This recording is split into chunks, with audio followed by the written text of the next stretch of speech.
le hoi than bi ka zaidang ka van chim thlan thong pang tha pakhat te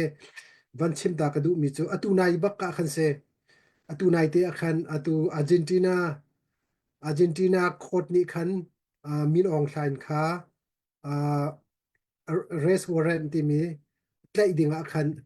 tia zung ni khan oran an thau chang le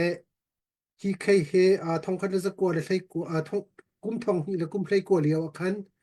Argentina tia zung a khan tazan dak chuai mi se a chuai tu chu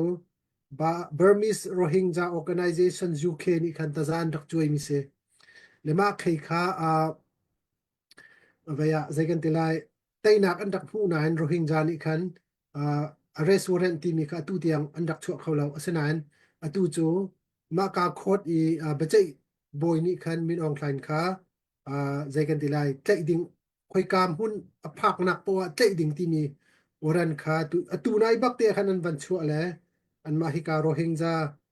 organization UK ni khan atu nai bak statement an van chu ale news atu kha ong lang chot ong lang thua ma te lai le ma hi he first step se kan do thlan nak first step se ma he ra ri lai chu chon adang dang UN le zong in ta zan choi mi ha zong se khawan awan pe thua ma lai e kan do thlan nak he boi pa ni ma kan kalpi ko mai le zaitluk kan nuar lai ma kan rang lai ti mi tu chu kan mani kan chim kholo senain ram chung ram leng atu ban tukin kap ni in kan bom si si achon kan do thlen na ke rian rang ten kan tai kho lai ram chung le jong kan lung rual se ram leng le spota bo jong kan lung ai rual si si achon kan do thlen na ke rian rang ten kan kal kho lai boi pani kan umpi se lo kan do thlen na ke rian rang ten kan tai kho nak ding a hen thla jong chamu si chon kan nei chia kan chowa jong chua u se kan lung dong thrim thrim hla se do thlen nak I thazang adar bikter tu chu zaida si kan ti si achon lungdong thachiat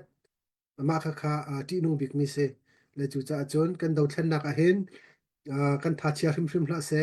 mai phong chin ko se ti mi kha be mai thi ti avan chim ta ka du mi si tampi kai lo